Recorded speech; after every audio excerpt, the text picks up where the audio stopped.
Assalamualaikum warahmatullahi wabarakatuh. Perkenalkan, nama saya Yani Heriani. Saya pembimbing literasi dari SD Negeri Percobaan. Kali ini saya akan mempresentasikan buku yang berjudul Legenda Banyuwangi. Legenda ini merupakan kisah dari rakyat atau cerita dari cerita rakyat Jawa Timur. Ini model fishbone yang saya buat, akan saya bacakan sekarang. Buku ini fishbone-nya. Buku ini berjudul Legenda Banyuwangi. Ditulis oleh Rini Kurniasih dan U. Syahbudin, diterbitkan oleh Pustaka Setia Bandung. Pada waktu yang diceritakan pada tempat ini yaitu pada masa Kerajaan Klungkung dan Kerajaan Blambangan. Lalu tempatnya atau tempat kejadiannya yaitu di daerah Jawa Timur. Tokoh yang ada di sini, tokoh utamanya yaitu Dewi Ayu Suratiningrum yang merupakan putri dari Kerajaan Klungkung. Lalu Raden Banterang yaitu pangeran dari Kerajaan Blambangan, dan Pangeran Banggawanta yaitu kakak dari Dewi Ayu Suratiningrum. Awal kejadian pada cerita ini yaitu pada waktu itu Kerajaan Klungkung diserang oleh pasukan Kerajaan Blambangan.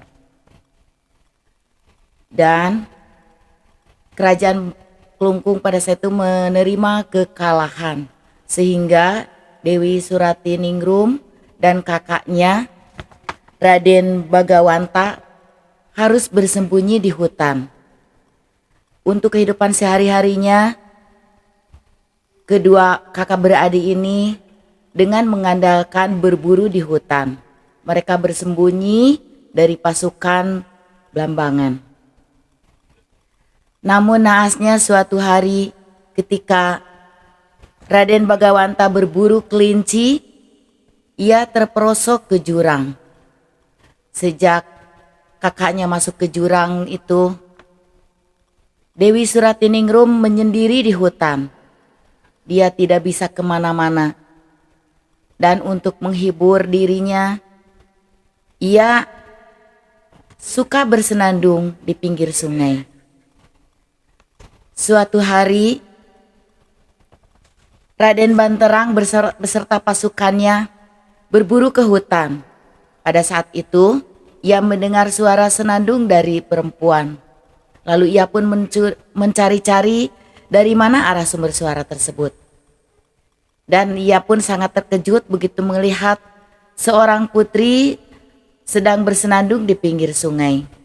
Lalu ia pun menghampirinya dan berkenalan. Ketika mendengar bahwa Dewi Suratiningrum berasal dari Kerajaan Klungkung, ia pun begitu terkejut. Dan karena hatinya sudah terpikat oleh Dewi Suratiningrum, ia pun tidak berterus terang bahwa sebetulnya yang menyerang Kerajaan Klungkung itu adalah ia dan pasukannya. Lalu dengan berusaha sekehendak hati, dengan berusaha seramahnya, ia pun mengajak Dewi Suratiningrum untuk dibawa ke kerajaannya yaitu ke Blambangan. Dan Dewi Suratiningrum pun ikut ke Kerajaan Blambangan. Karena kedua-duanya saling jatuh hati, akhirnya mereka pun menjadi pasangan suami istri. Setahun sudah berlalu, Dewi Suratiningrum pun sangat dicintai oleh rakyatnya. Dan ia pun suka berkeliling ke desa-desa. Dan pada suatu ketika ia pun bertemu dengan seorang lelaki dengan keadaan yang compang-camping dan kumul. Namun ketika dilihat Ia pun tidak lupa pada wajahnya. Dan begitupun lelaki itu pun tidak lupa pada Dewi Suratiningrum, yang ternyata ia adalah adiknya. Kemudian kakak beradik itu saling melepas rindu. Lalu Dewi Suratiningrum menceritakan bahwa ia sudah menikah dengan Raden Banterang, pangeran dari kerajaan Blambangan. Sungguh sangat terkejut Raden Bagawanta karena yang dinikahi oleh sang adik yaitu musuh bebuyutannya. Lalu ia pun merayu kepada adiknya Dewi Suratiningrum agar mau berpisah dari suaminya. Namun Dewi Suratiningrum belum berpikir sejauh itu. Ia pun pulang, dan sepulangnya setelah bertemu dengan kakaknya, ia pun terus berpikir permasalahan yang muncul semenjak bertemu dengan kakaknya. Ia pun ada niat ingin membalas dendam kepada suaminya. Karena kerajaan Klungkung yang hancur, keluarganya yang tiada, dan kehidupannya yang sungguh di luar dugaan. Ia pun sudah mengambil keris untuk membunuh suaminya ketika suaminya sedang tidur. Namun karena hatinya yang begitu lembut, ia pun tidak tega melakukannya. Sehingga sebelum ia melakukan, suaminya pun terbangun dan ketahuan. Akhirnya ia pun menceritakan kehendaknya itu, yaitu ingin membunuh dia. Namun suaminya sangat sedih. Ia tidak marah kepada istrinya. Ia pun merelakan kepada istrinya jika ia ingin membunuhnya. Namun istrinya tidak jadi. Dan dengan melihat keikhlasan dari suaminya yang memohon maaf, ia pun sanggup memaafkan suaminya. Dan semenjak kejadian itu, ia pun berpikir lalu berniat ingin meluruhkan hati kakaknya agar kakaknya pun mau memaafkan suaminya. Namun ia belum bisa berterus terang kepada suaminya bahwa ia telah bertemu dengan kakaknya. Lalu dengan diam-diam ia pun menjumpai kakaknya untuk meluruhkan hatinya. Namun apa yang terjadi? Pertemuan dengan kakaknya ini mengundang kecemburuan dari suaminya, yaitu Pangeran Banterang. Pangeran Banterang mengetahui dari laporan-laporan para punggawa bahwa istrinya sering menemui lelaki lain. Sehingga kecemburuan pun muncul. Dari kecemburuannya yang membabi buta, ia pun hendak membunuh istrinya. Lalu suatu ketika ia pun memarahi istrinya. Lalu Dewi Suratiningrum pun lari ketakutan sehingga sampailah kepada pantai.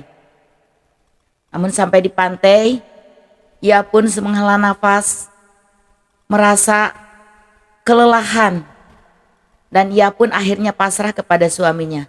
Ia pun berusaha untuk menjelaskan kepada suaminya apa yang terjadi. Namun suaminya tidak mau mendengar. Dan ketika suaminya mau menghunuskan kerisnya, dan Dewi Suratiningrum pun lari ke tengah laut, sehingga ia pun tergulung oleh ombak laut. Begitu ia tergulung ke laut, terdengarlah suara dari istrinya Dewi Suratiningrum. Wahai Kakanda, ketika air laut ini mengeluarkan aroma yang wangi, itu pertanda bahwa saya suci, bahwa saya benar. Dan begitu suara itu lenyap, air laut pun ternyata betul-betul mengeluarkan aroma yang wangi. Sehingga udara di sekitarnya penuh dengan wangi.